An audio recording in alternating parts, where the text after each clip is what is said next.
What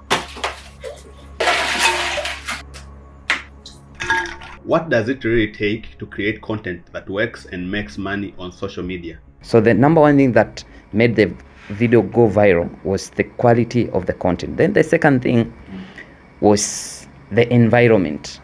As you can see in this episode, our guest Tony drops gems on how to turn content into cash, investing for passive income, and staying protected from copyright strikes and hackers.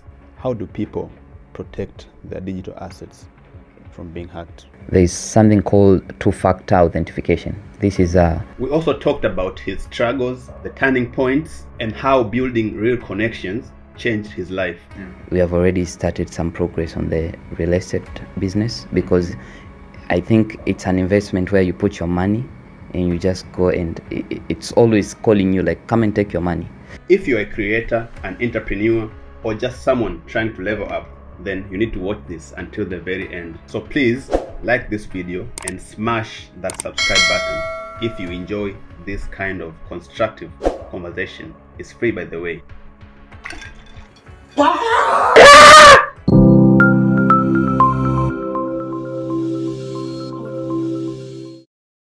Tony Rafiki, Yes, sir. You're welcome. How are you doing, bro? All is well. I'm grateful, and I'm humbled to be here.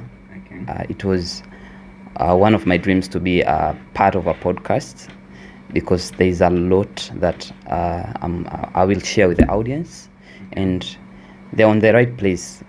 With your podcast, you have helped a lot of people getting the knowledge, the mood to start anything, and also just to, because the aim is to focus on the youth and help the youth, and you are good ambassadors to that. So I'm proud to be part of it. Before we get to know about you, let me start with this. Okay. There's a video I saw about you Yeah. that you did on the SGR, Yeah. and it went so viral. Why did that video go viral? Okay, first of all, I was approached by a client, and she wanted me to be part of her apartment in Dodoma. And the first thing that I am based at is being creative. And the moment that she told me that, I told her we are going to book SGR, because I've just been following the SGR page, and I've never seen a unique content showing the biggest value that SGR has brought to Tanzania. Because 2 days ago, a Congolese person commented on my post of the SGR, tagging the DRC Congo country as see what people are doing. Now, I told my business partner, Coach Peter Rusagira, that this is going to be massive, because first of all, the idea that we want to create will start from the train, the SGR, not the apartment. Usually, many adverts start at a certain place. For example, you have apartments, you know. Some people just want to, let's start here, let's do this. But we want it to be different. I usually tell Peter, we are bold. We love taking risks that no one will take. So the first thing that we did that video went viral is the quality of the video. We wanted to show people, like, if a quality of something it's good, even the product is going to be good. So the number one thing that made the viral video go viral was the quality of the content. Then the second thing was the environment.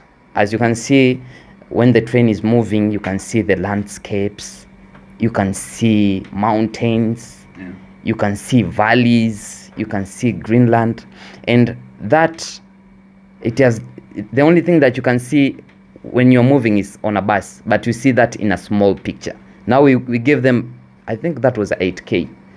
Yes, we gave them 8K vision of, if you ever board an SGR, this is the experience that you're going to get. And the third thing was the hook.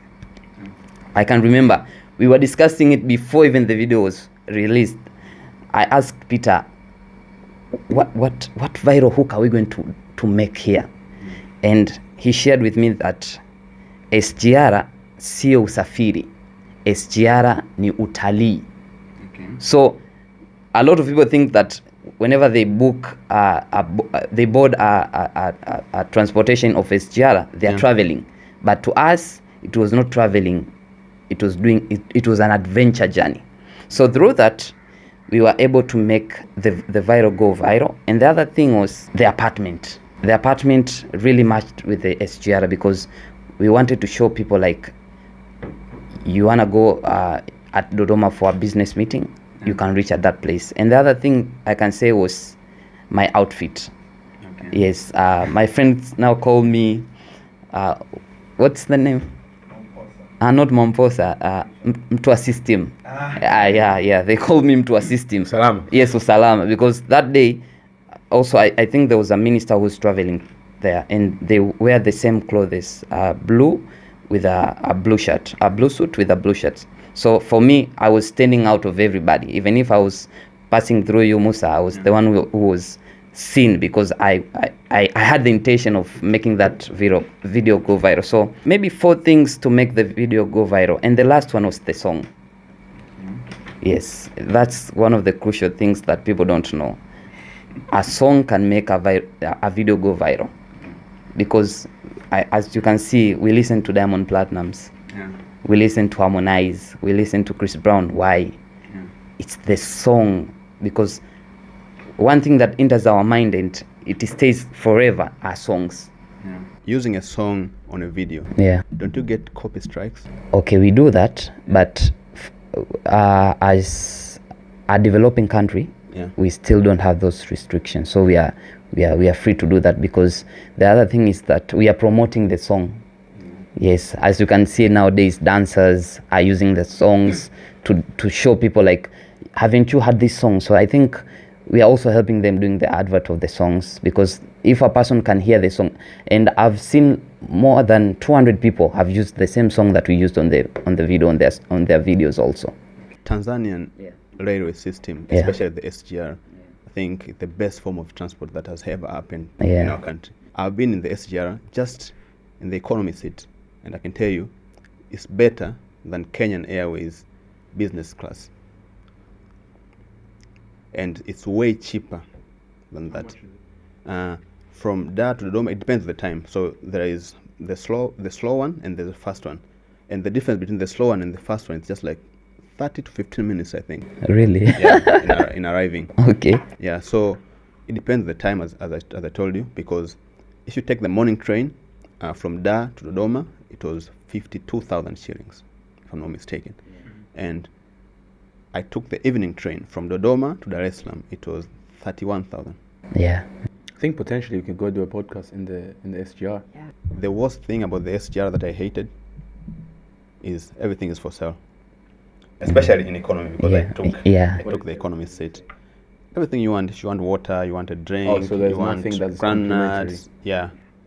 I mean, that's why it's so cheap. Yes, and the other thing that I can add there, I love the system that they brought, because for us Tanzanians, we are still new to these things, like a combined price for everything. For example, if you pay 50,000, you're going to get free water, you're going to get free drinks. They will reach a time where somebody will be like, if I don't want those things.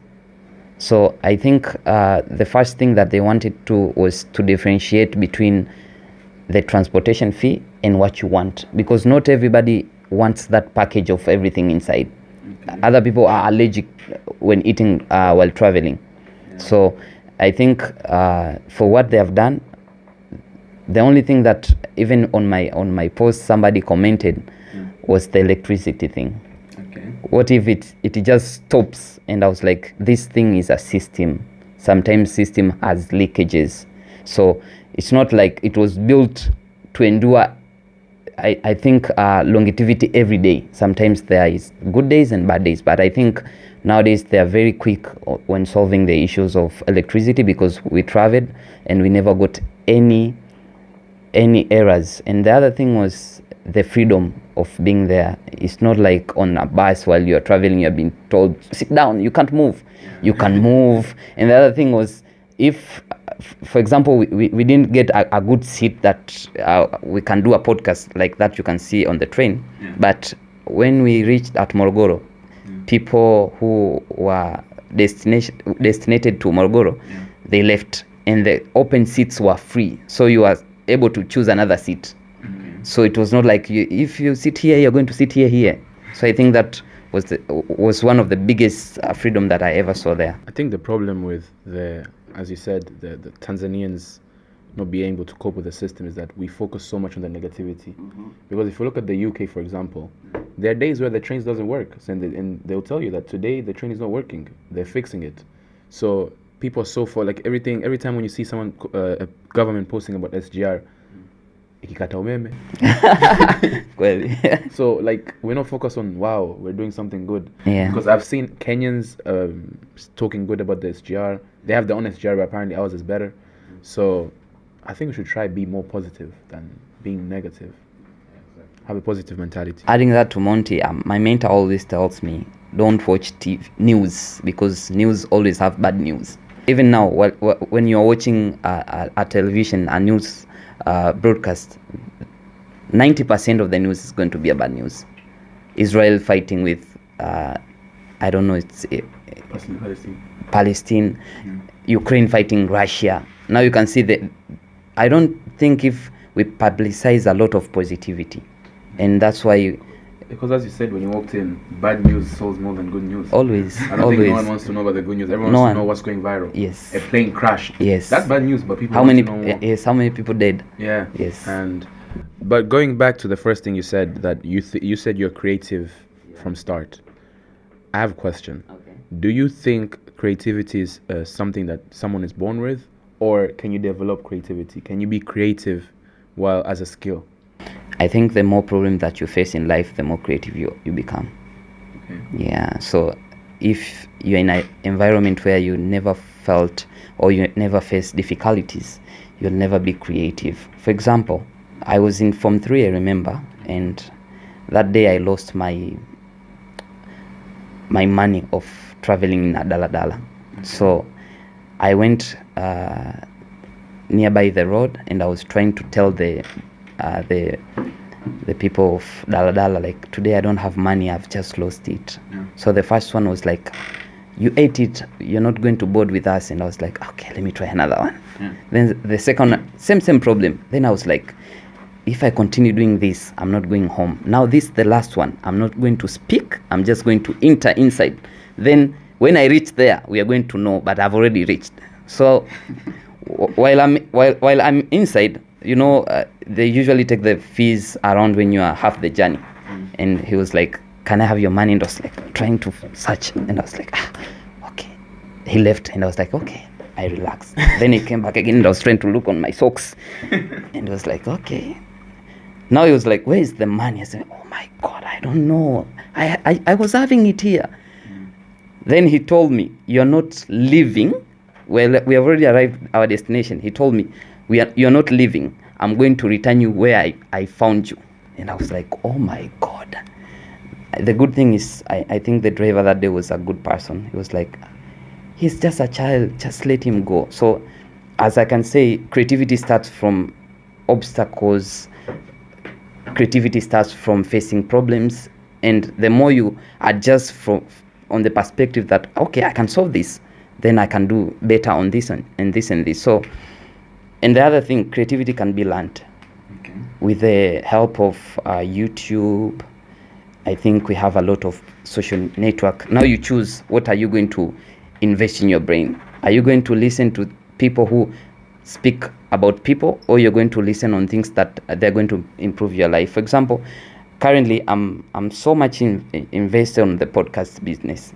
I want to know more about how to do a podcast thing. How can I get money out of it? How can I bring value? How can I help a lot of people using that? Then the other thing is, I'm learning to be an investor. Okay. Because I've just learned, like, it's good when money is working for you, because 90% of us, if we don't go to work, we don't eat. So I think I don't want to be part of that. For example, I can say, if today I'm sick, 90% of my clients won't be able to pay me because I can't show my face. Now, speaking of Monty, the question that he asked me, what makes me creative? I think the obstacles and the problem that I've incurred in my life has shaped me into being a creative person. And the other thing is being eager to learn things every day. Like I try every day to get something new in my head. Either it's a relationship thing, either it's a investment thing, either it's a communication, being a leader. I try every day to learn something new. Talking about investments, there's one quote by Warren Buffett. He said that if you don't find a way to make money while you're sleeping, then you'll work until you die. So if you don't want to work until you die, then you need to know how to invest. And investing is a skill. And most Tanzanians, they don't know how to invest. So you personally, what kind of investments that you do in Tanzania that you are sure that they will give you that financial freedom so that you won't have to work your entire life? Okay, first thing, I think I'm really interested in real estate because with my co-founder there, we have already started some progress on the real estate business, because I think it's an investment where you put your money and you just go, and it's always calling you like, come and take your money. So the other business is, I think I'm working on it, but I won't be able to share with it, because they say if you're doing something that it has not been completed, the more you speak about it, the more your mind thinks that you've already accomplished it. So it's hard for you to accomplish that. So I think the first thing that we have invested, and we're still investing, is the real estate business and the digital business that we are doing. But we are trying to do an AI vision of it. Is that we want AI to work for us, not for us to be always there, so that things can happen.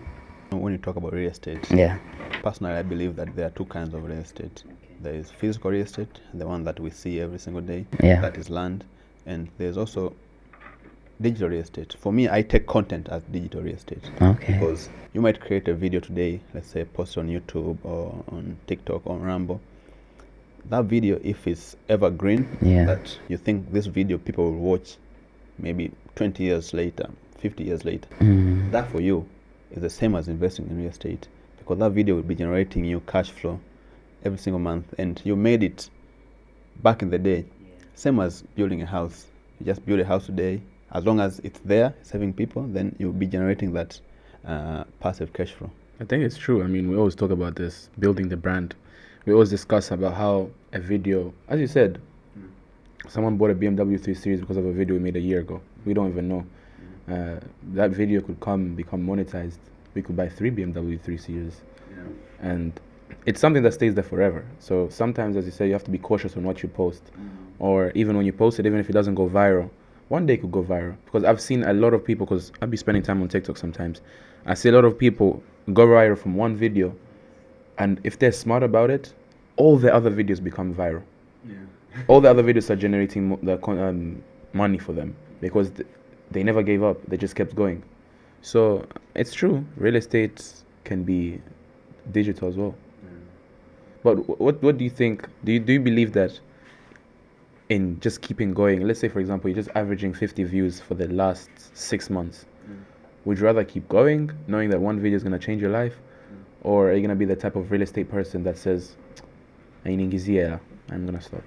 Life is a gamble, and the world is a casino. So every day that I release a video, it's like me playing the lottery. I know out of 365 days, let's say I want to release a video every single day, I know one day one video will go viral. So for me, every video I treat it as buying a lottery ticket, because I know I have more chances of winning in the content game than playing the lottery. So to anyone who is creating content, to anyone who is sharing value on social media, on Instagram, TikTok, I think you should keep going. Just focus on the value that you're sharing, and not on if someone is watching or not. I believe as long as you're sharing value, people will find your videos, and one day you'll be thankful for all the work that you did. And I believe also in the Newton law of the universe, that for every action there's an equal and opposite reaction. So as long as you do something, that energy is never destroyed. It's just being transformed into another form. So one day it's gonna come back to you. I mean, Tony, coming back to you've went viral. Yeah. What was the turning point for you? I mean, were you always viral? Did people always know you, or how did it start? When was the first video that went viral? Okay, I can say my first video that went viral was the one that we made for a client. The SGR one. Yes, it had 1 million views. Okay. And we talked about relationship. So the video was hii ndo namna ya kumkamata mpenzi wako. Okay. So you can see the hook, it helped me and Peter. It boosted us to know, like, okay, so we have 3 things to know. First, if I create a video now, I know it's going to be a viral. Yeah. I'm not doing guesswork anymore because I know what works. For example, my current video that is going viral, it's me shopping on a genge. I'm a person who loves fitness. I usually go to the gym. So that day I finished that session. Then I said, like, let me go and buy some bananas because I need some energy. Then I found these 2 boys who were young selling, and I was like, okay, this is a content. Yeah. For me, it's not like I want the views, but I want to put that in order for other people or parents to understand that it's good thing to invest in your children while they are young and give them responsibilities. Because I've seen 2 types of parents. One of them trying to shape their children to be educated, like, don't do anything, just read. And the other one, they give you, I called life skills. So I reached there and I saw those 2 boys, and I was like, where is mama? And they told me she has gone to buy something to the market, and I was like, can you sell? And they were, yes. Then I asked them, how much is the avocado? They told me 1,000. And I was like, okay, they can do that. How much is the banana? They told me 250. And I was like, okay, can I have them? So the turning point was the one who went to get the avocado for me. He was also looking for the right avocado. He did not just go and pick the one and he gave me. He was choosing the good one and take it from me. I ate that and it was good. But at the end of the day, the moment I posted that, I saw so much emotional content. Somebody saying that, I remember my mom giving me this opportunity while I was young. I'm very proud of her because I'm a person who I am today because of that process. Okay. And the good thing is, I think memories are things that live in us. If you remind people of where they came from, they can really share your video. So speaking of the tools or what to do to make your video go viral, the number one I can say is you have to understand this video is going to be viral or not. Okay. Do you think you can know before? Yeah, you can. Oh. First is the scarcity of the video, because for example the video that I made of the genge, no one has ever made it. Okay. So I knew people are going to share this because I don't have there is no any other video like this on the internet. Okay. And the other thing was I was selling emotional. Okay. Even the song that I didn't put any song there. I remember I just kept words, and you can see those children smiling. The other ones who have mapengo, you can see they're still young. And currently I'm learning on how to balance myself in order to not overthink anymore, because once you create, as I told you, creating a viral content is like making a hit song. Okay. Whenever you create another thing, you want to get more numbers. So sometimes it gives you this energy of like, if you don't get those views, you feel like, why not? But the other thing is trust time. Your video can be viral next year and you posted it today. So you said I'm guessing the video that you're saying went viral was last year, but near to the end. Yeah. So how many videos were you posting before that and they were not going viral? A lot. A lot. Yes, and the one thing that I learned is I didn't know my niche. Okay. Understanding your niche is very important. Who are your people? Who are your audience? Yeah. Why are you posting this? Okay. So you think now there's no going back? Like, no, you know who your niche is, and the viral videos always go viral. And the other thing is, followers has just given me another reason of not going back, because with one video I've got almost 3,000 followers with one video. new followers, 3,000. And I told myself, like, I'm not going to boost my account. I want to learn the hard way of growing an account. I usually sell followers to clients. I can put myself at 50K, 100K, but I was like, this is a shortcut. I will never learn. And the other thing, I want to trust the process. I want to take that as a job that I'm employed and I love it. So through the videos that are going viral, I get new followers, and those followers are here to stay. Currently, if I don't get saves or shares, and I'm like, no, something is wrong. I also I follow Homozi, and I was inspired by him because he knows the value of attention. We are all looking for attention in any other way. For example, for me, I'm looking for attention in order for, if I ever step in a room, I want people to know me. Not in a bad way, like I want to be popular. No, I just want people to know me and to know the value that I bring on the table. So I think answering Monty's question is like making viral videos. It's like making hit songs. If you make one and it pops, you're not going back. Currently, I'm always working on my head. Like, even if I see something now, it's going to be viral, I have to shoot it. And also, I'm a business person. So sometimes I get a lot of compliments like, okay, that was so emotional. So sometimes you have to be able to step outside of your zone and do something different. I'm not afraid to do something different. That's what I can say. It's my character. I love trying new things. You can never go viral by accident. I believe that every video should be planned and prepared. You guys know Leonardo Butindi. Yeah. He's one of the smartest comedian that has ever lived in our country. So one day I asked him a question that, how do you make your skits so good? So he told me that every second of the skit counts, and every second is pre-planned before he shoots it. So he has the hook, he has the intro, he has the story behind it, and he has the punchline. Like, everything you see there is intentional. Like, there's nothing that's by accident. So when you're creating content, right? You told us on the surface, like you said, it has to be scarce. You said it has to be relevant, which means it has to be something which is trending, right? But how do you structure your content from the beginning to the end? Okay, so speaking of Leonardo, he has always been a brother to me, and I've known him since Punchline.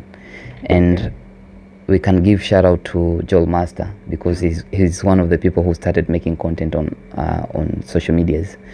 So they are friends of mine both, and on my side, the first thing that I usually look at the content before creating it, we call it content strategy. Okay. We have to have a strategy. Why do we want to create this content? After knowing the strategy, that we have understood that we are going to use A, B, C, D in order for the video to go viral, then the second thing is hook. That's the most important thing, because people first, before playing your video, they see the hook. For example, I can say like mama mzima ovyo, like that triggers you to know why mama mzima ovyo. So there is certain way of putting the hooks also. It's not like you just put hooks and it helps you. Because we are marketers, we sell emotions. So it's easy for us to choose words that are going to trigger people emotions. Then after the hook, the length of the video. That's the number one thing that we usually discuss it. We always go with the lifespan of a person's attention when looking at the videos. So we want to know, like, how many seconds does a person need to understand the content is. Between 1 second to 6 seconds, we are going to create something that it will leave somebody to look until the end. So we are focusing the middle and the end. It will take care of itself. We need those 6 seconds to make the video go viral. And the last thing is the song. We we say like we are musicians also. We know like a good beat goes with a good song. So the beat is the content, and the song, it has to be part of it. So after analyzing, and frankly, we don't use the trending songs. Okay. We can use an old school song. Like today we were making a content there, and I told my director there to use You Sang to Me. It's called Mark Anthony. Okay. Because that songs, it reminds you of it gives you the feeling of feeling in love. So I can say those are the 4 or 5 things that we consider before releasing a viral video.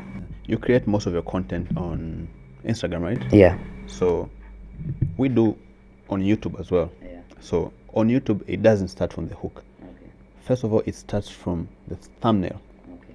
Because that's the thing that gives you the high click-through rate. So your hook might be good, your video might be good, your audience retention might be good, but if the thumbnail is bad, people won't click on your video. So how about Instagram? Do thumbnails matter on Instagram? Yes, they do. And first, people buy people. Okay. If people know the types of content that you usually create, that's why we have notifications. Like Tony Rafiki has just posted a video. Somebody want to see like what has he posted. I'm a digital marketer, but 3 days ago I posted Hanzabe people drinking Fanta for the first time. You can just check the video. Okay. So for me, I that video was like, okay, we usually open Fanta with our hands. The first thing that person did was opening with his mouth, and it was not opening. Okay. He took a knife, he cut it. Okay. The Fanta? The Fanta. Wow. Was it plastic or bottle? Plastic. Okay. So he drank it, and it was good, and he was calling his family like, come and see, this is something amazing. The Fanta that you usually see it as a normal, there's somebody else seeing it as a treasure. So through that video, I've got negative comments and positive comments. And I'm proud of that, because I've studied this thing like 6 years ago. You need comments. And also, if you have reached a point where you don't answer the comments, you have a band of people who answer the comment for you, you have won in life. Yeah, like people having conversations. Yes. So for you, you're just like the Lord of the Ring, just looking like, okay, I love that comment. And the other person just jumped in, no, it's this and this and this. So I can say like, whatever you have asked me, Musa, it's the key of anything in digital is strategy. Okay. Without strategy, you'll never go far. And the other thing, I think people are doing mistake when creating content is just posting. Okay. Just posting so that people can see like you're active. You should post something that either triggers emotions, or is an educating, or and the best content that does well is the entertainment. Okay. That's why it's easy for comedians to get many followers and views. Okay. Because 90% of us we want to be happy, and the content that helps us is the comedy videos. I previously saw your video that you were saying you make a lot of money being a social media manager. I remember you even mentioned a bakery. Yeah. I won't mention the name, Yeah. but you said that they pay you a lot of money, Yeah. more than 1 million per month, just to be the social media manager. Yeah. You know, there are a lot of Tanzanians, youth who are in universities, who don't have jobs. Yeah. So hearing from you that you can just work part-time on a business and still make more than 1 million, people don't even earn that even after completing their degree. Sure. So how can someone be a social media manager to be able to earn that amount of money that you're earning? And how do you convince the businesses to run their social medias? Okay, so I will answer the first question. A lot of youth, they are not risk takers. They are afraid of failing. Okay. Before being paid that amount, I was doing it for free, just so that you can see my work. and my input. Then the other thing that I think a lot of youth are not being able to take that journey is the fact that they have degrees.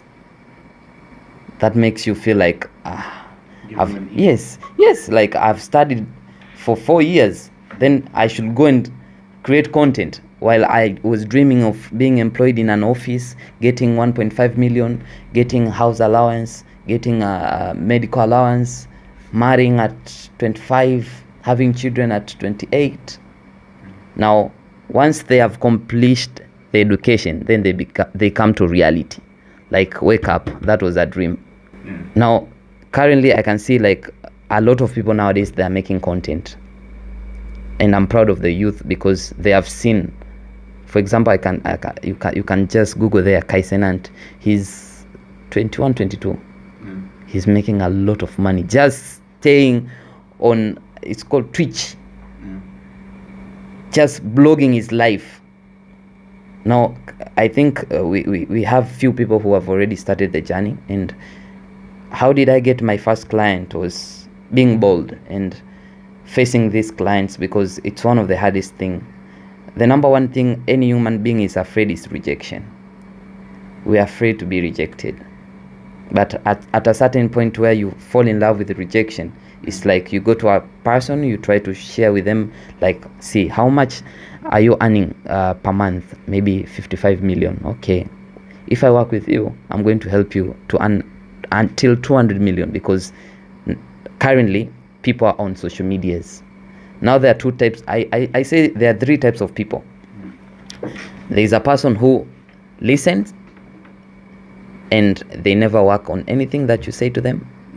There's a person who listens and say they will work on it.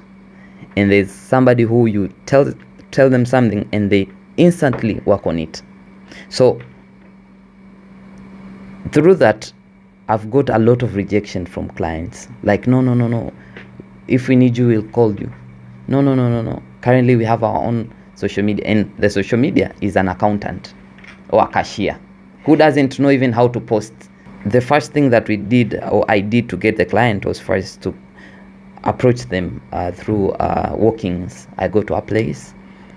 I try to share them the value that I can bring. And I can go even far to try and convince them so that I can shoot for them a free video so that they can see my work, and also giving them education on the social media, how to post, how much to spend on the sponsored ads. So that's the first thing that I did. After that, I was doing sponsoring ads, so that for them to come to me, because I've already built an empire of trust.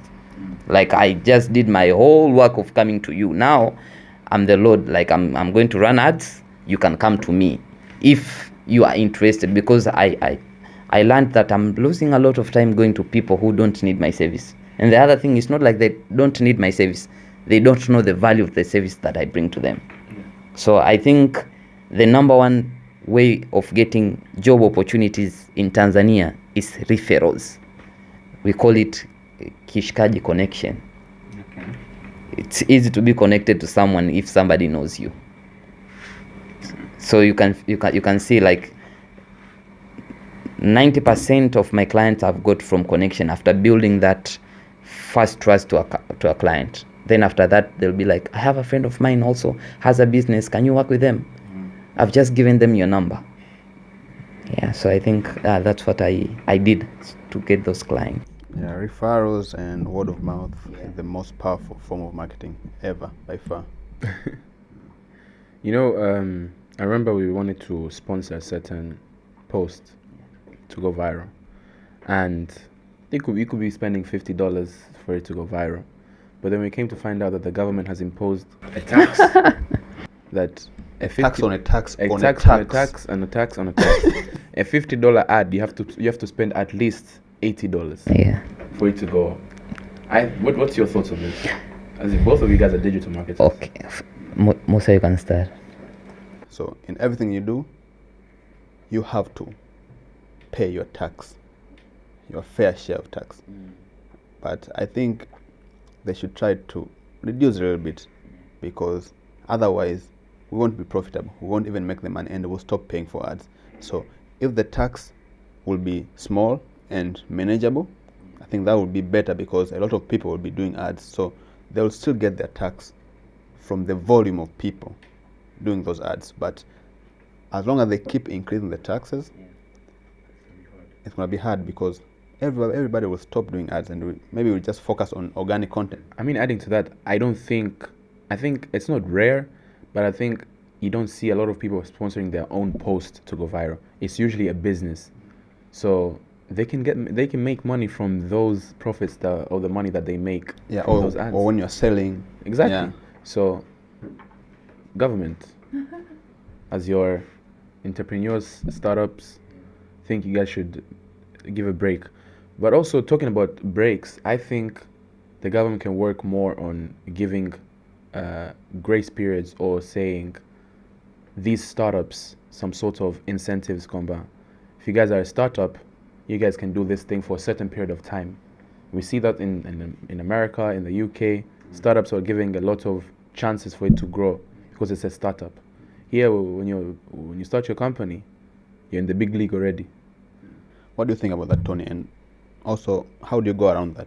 Okay, so speaking on the fact that the government has authorized the tax on the sponsored ads, the first thing is we are in their land, so it's a must for us to pay tax. Yeah. So I think for me, whatever they are doing, as long as the amount of money that they collect are going to be contributed to the economic growth of the country, yeah, I think we are good to go, because first of all,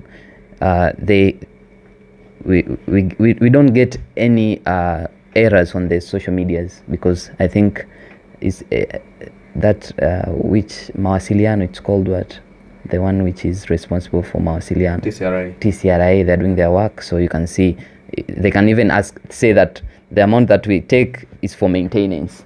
So as long as for you know that I'm going to spend this money and I'm going to get 1, 2, 3, 4, 5, 6, 7, for me it's good. And the other thing is the fact that Monty say being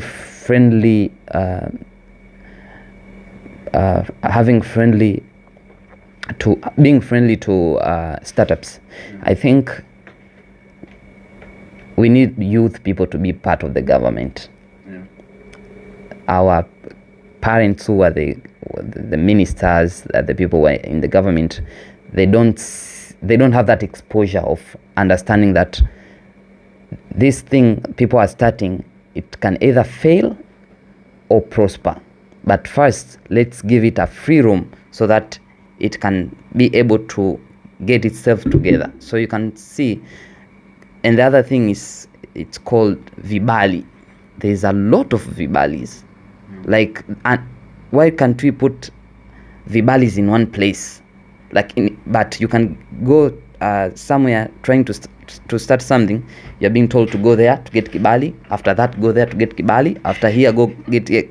Now, even the morale of doing that thing, it shatters, because you ask yourself, what if something goes wrong? Now I haven't even started. I have these roots. So I think they should look on that. The vibali is something that I don't know why they put a lot of places to go and get the vibalis. I think they should learn from Rwanda. You know, in Rwanda you can open a company in just 30 minutes because the system is streamlined. Everything is in one place. So it's very easy to start a business. Unlike in Tanzania, as you said, everywhere vibali.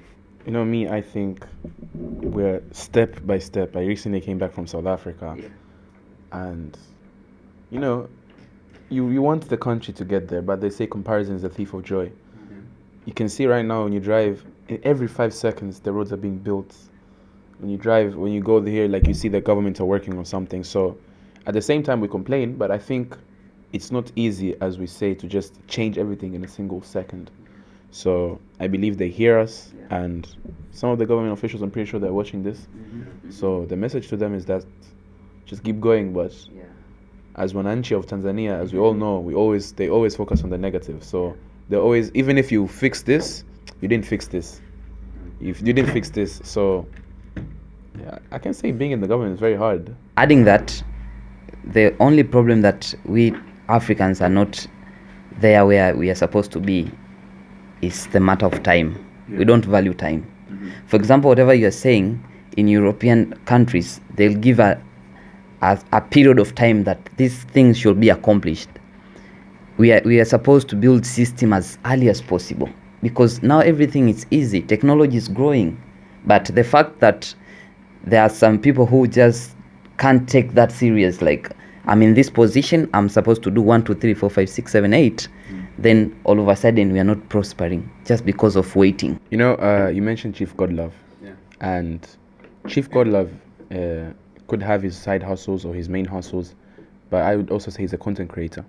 Now, he's criticized a lot, and some people love him, some people don't like him because of the content that he posts.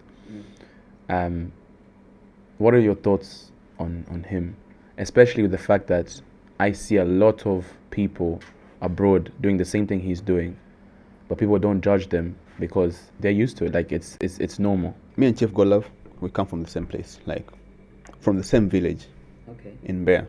Yeah. Homeboy. Yeah. So he's my homeboy. Okay. And also, where he lives, I also have a house in the same place. Okay. Yeah. And I could tell you, from the way I see him from the outside, when he says he has money, from the way I see, he looks like he has money. Okay. Because in that apartment, he's the only guy who has 6 parking spaces. See, some have 2, 3, but he has 6, if not 7. Yeah. So my thoughts are, he's a content creator. Yeah. So at the end of the day, only God knows what he does. But from the outside, all we know he's a content creator. But does that not come down to, like, social media could be a facade, because you can't believe everything you see on social media. Yeah. If you see someone posting that they're driving a Lamborghini, does that mean that they have it? They could be renting it. So why should the audience believe who this person is? As a content creator, do you believe in shaping a lifestyle, or do you believe in living by the means that you have? Okay. If you are all supposed to live or to showcase how we live, we will not have the numbers that people have. Okay. People want to see things that are not real. That's why it's easy for somebody to look at a person who is trying to kill himself on a hill more than a person who is at the church. So as a human being, we love things that create curiosity. That's true. We don't love things. That's why they say, like, people will choose false over truth, because they just wanna be different from other people. So I can say, like, there are some. If you want to be a good content creator, there are 3 things that you should learn from Chief Godlove. The first thing is the name. That's branding. You can see the name; it's easily pronounced, Chief Godlove. So, for example, if his name was Mwakisusa Mwakipale, Mwakalindile, but he chose a name that it will be memorable to anyone. Then the other thing that you should learn from him is the comeback. You can see the video that he was trending using fake money with Mbao. That could have killed his career, but that was the turning point of him. Now you can see, so sometimes even on these digital platforms, you can have a bad day, but you have to have a mentality of a winner. Like, no matter what, that was a strategy that failed, and it was an error, as you wanted everybody to showcase the real life, but that's not found on social medias, and it got out of hand of him, but he was confident and he regained back his position. The other thing is community. He has a community, like, you can't tell them nothing about him. And mostly are young people who want to be like him. So whatever he's selling, they're buying it. I think also goes down to being consistent. There's a video I saw of him go back all the way to 2017, 18, where he's still back in Bears to doing videos, not in an iPhone and another phone, Android. But I learned that. I mean, even you talked about Kai Cenat. Kai Cenat has been doing videos since he was 15. He started making proper money when he was like 20. 5 years of just grinding. 5 years of just going through the struggles, only maybe averaging 1,000 views. Now, Kai Cenat is talking about 1 million views. And it also goes down with Chief, that you can also see that he became viral, you said, from that video. Now, all you look at when you see all his videos, it's everyone's just curious on what's going on. So building that curiosity also helps as a content creator. I mean, that's one other thing you can take home, is that build a curiosity. What is next? What are we going to do next? Are we stopping? Are we going? Yeah. And also faking until you make it. That can be one of the strategies that can help you reach far. We have seen from a lot of people, even our artists in Tanzania, the best way, like the normal way that we used to see artists, is through a music video. And most music videos are fake. You will see people with fake ices, fake boobs, rented cars and stuff like that. I remember our director here, Baro, he has worked with hundreds of artists, shooting podcasts, directing videos or radio programs. One day he told me that most of these artists, they show the life that they wish for, not what they live. That by itself, in a nutshell, is faking. His business is his biggest business is his personal life. He has invested a lot, and that's why you can ask yourself, why can't he buy a car so that maybe they can go and maybe kubeba mchanga, but he's just buying them to people to see. So for you to believe that this person has 7 cars and you wanna be like him, if they tell you like, right now I want you to do 1 2 3 4 5 6 7 8, you're going to do it just because you want to have that life. And yes, nadhani ukishakuwa kijana unakuwa ni mtu ambaye ukipigiwa miluzi mingi ujui uende wapi. And that's what we face on our digital platforms. There is a lot of noises, and if you're not focused, you can't know where to head. You talked so highly about Garry Vaynerchuk, Garry V. Most people call him a yapper. Most people say this guy is just yapping online, talking. You'll be 60 years old and they'll tell you, yo, it's too early. You can still make it. You'll be 100 years old. He'll still tell you the same thing, that you're not late, you can still make it. So, who inspires you? In a sense of digital world. In a sense of digital world. Okay, I can say the first person, I think he's not known, is called Jeff Logan. Jeff Logan. Yeah, he's a person that I love his lifestyle. He's a father. Okay. He's a businessman. He has a good body, because as a man, I think that's one of the things that you are supposed to look at yourself at the mirror and you're like, okay, this is me as a man. And the other one is, I can say, Vusi. He's a big role model because he's an African. We should celebrate ours. Yeah. Yes, it's very awkward if you can have a person who you admire who is from abroad and you don't have any of Africa. And the other one is, I can say the last one, who was Kabila. Yes, he's a person who, I love what he's facing now, because that shapes how better he is. If you're too much celebrated, sometimes you forget who you are. So those are 3 people, and I've chose them according to age. I've chose Kabi because he's young. Then Jeff is I think 30s, and then Vusi is like I usually love to call people Lord of the Ring, because he's the top boss. Whatever he has done, he has accomplished a lot. He could have said like, let me relax, but he still has a lot of vision for himself. So how did it feel when you got to see him in front of you performing a masterclass? First thing that I got from him was the energy. It's like I have to go in a place and have the same confidence as him. And the other thing is, know what you sell. He knows what he knows what he's doing. So it's easy for him to be able to do that repeatedly. So, and the other thing that I learned from him was he was a source of connection. I met a lot of people that day. So if it wasn't because of him, I could have never met those people. Talking about connection and networking, how do you approach building meaningful relationships with people, especially the one that, let's say, you met at the Connectors Club event? Okay, first, the number one thing that I usually do when building connection is understanding the field that I want to connect with somebody. Okay. There are some things that I want to know, and there are some things that I want to do. Yeah. So I usually focus on those that I want to do now. So for example, if I've just come today at your podcast, after this I will have a lot of questions because I want to learn something from you, because you are ahead of me. And always I say appreciate people who have made even one step ahead of you. A lot of people don't want to be seen like they don't know.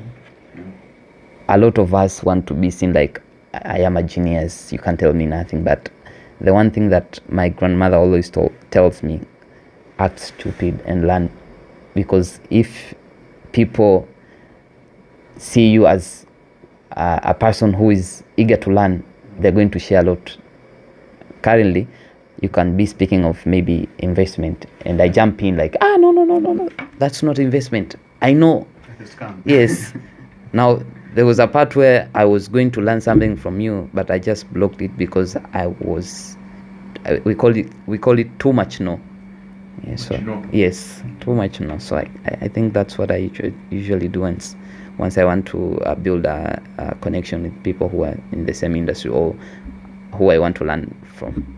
You also talked about artificial intelligence. Yeah, You said you are starting to generate more content using AI. Yeah. So, do you think AI will replace what you're doing? No, AI is like a wife.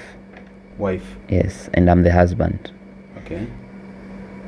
She's there to help me to be better and save my time. Some wives are there to just suck you off. You have to know how to control her.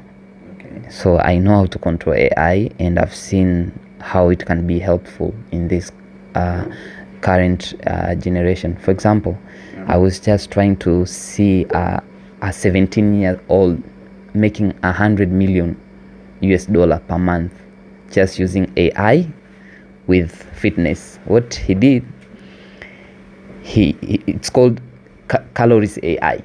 Okay. So, for example, if you are an athletic and you want to see the amount of calories in your food, you just take your phone. You have already downloaded the calories AI. You take a picture, and it calculates everything. So if there's more of it, it will let you know. And what he has done is just linking AI with an app, and he's making 100 million. So I think those people who are afraid of AI taking their jobs, I think they should change jobs that AI can help them. What would you do with $100 million a month, Monty? Give it back to the community. How? I'll empower people. But people don't value free money. It's not going to be free money. Yeah. We talked about Shark Tank. I'll introduce Shark Tank here. Yeah. Give me your idea, I'll give you money for shares. So you just literally just be growing it to even 200 million a month. And what are you going to do with the 200 million?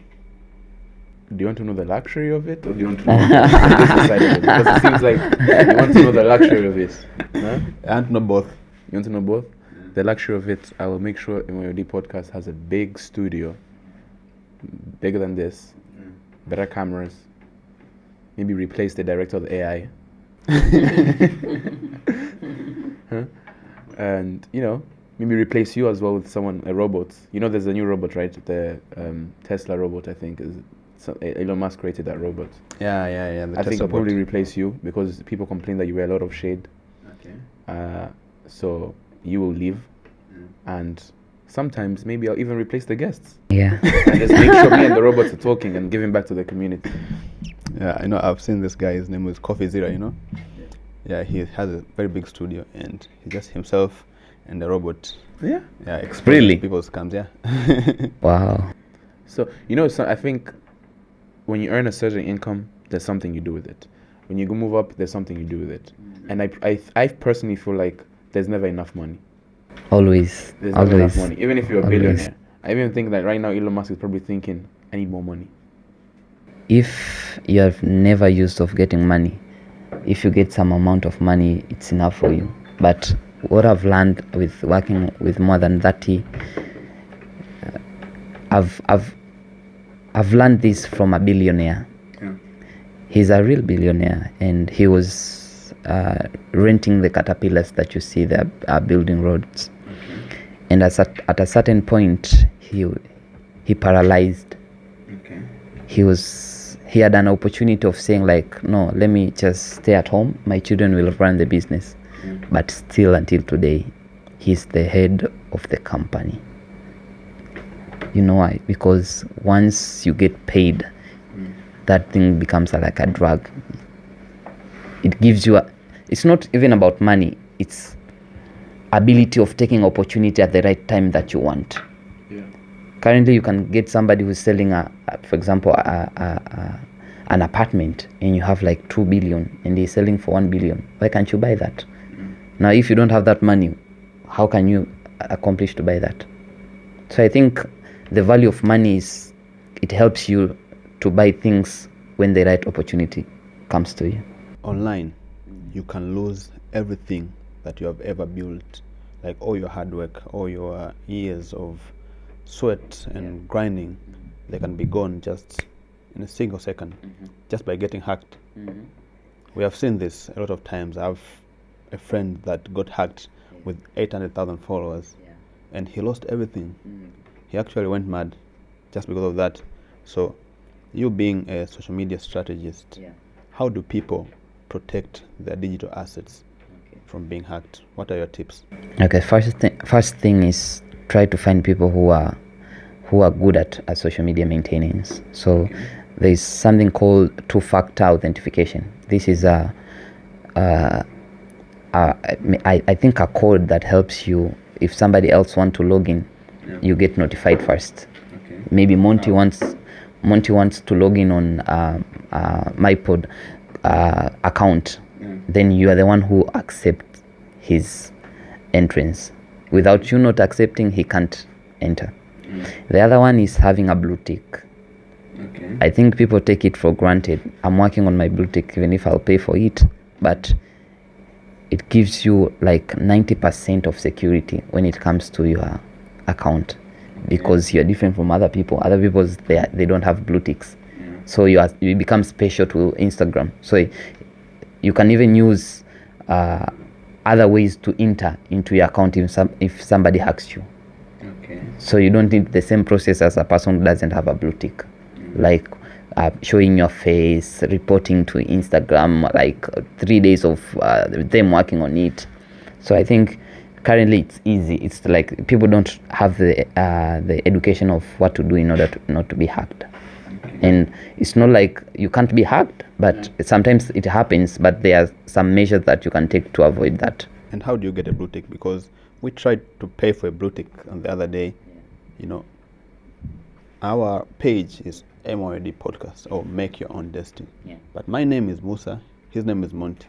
So for you to have a blue tick on Instagram, your name has to be there on the page. But if you change your name, you lose the blue tick. So how can you get a blue tick without having your name? I think that is something that they should work on, because they should understand that not every Instagram account is a personal account. They should also involve maybe putting the name of, for example, if you have it's called kusajili, it's called what? You have registered the company, maybe the company's name there so that it can be seen. But I think currently, even for me, it's very hard, because my name is not, my Instagram name is Tony Rafiki, and I love that name because it's the brand name. But I'm supposed to change the name into my name just to fit it on the blue tick qualification. So I think if you are looking forward to that, maybe you can change, because on Instagram there are two names. There is username, and the other one is, I think it's name. you can leave Just like on the bio. yes, you can leave one name there, then the second name you can just put your name, any of you, so that it can help you But to the hard verify. part is Yes. what he's trying to say is you can't have the podcast name Yes. anymore.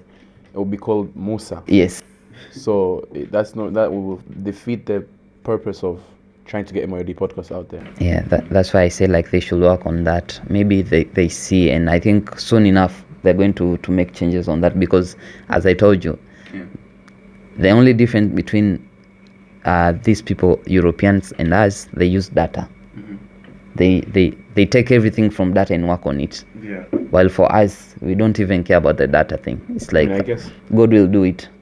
Musa, we just have to wait until Instagram recognizes us and just gives us the blue tick without paying. Yeah, I think that's the easiest way. And I think Mr. Mark Zuckerberg has to work on that, because we all need a blue tick. You know, we learn every single day. I didn't know having a blue tick is a form of security to protect our assets, because that's the thing that we are working with. We are working on like every single day, because we're so scared, man. Just one day You don't lose see, everything, you know. Our houses have security guards yes. everywhere, but how about our digital assets? Yeah. They need to be protected. Yeah. Otherwise, we'll lose all our years of hard work, man. Yeah. That's very, very painful. Imagine someone just logging on our YouTube account and deletes everything. And the bad thing is, whatever you are doing, they change that, and then maybe somebody will be just putting their photos. Now, they transform you from youth engaging content to his own personal content. Now it's like they have killed a lot of dreams that you are building. I mean, to go back to yourself, what's one message? Obviously, you've said we've gotten to the point where creativity has come into place. We've gotten to the point where you know how to go viral. Now, what's one message you give to your younger self? Learn to fail earlier.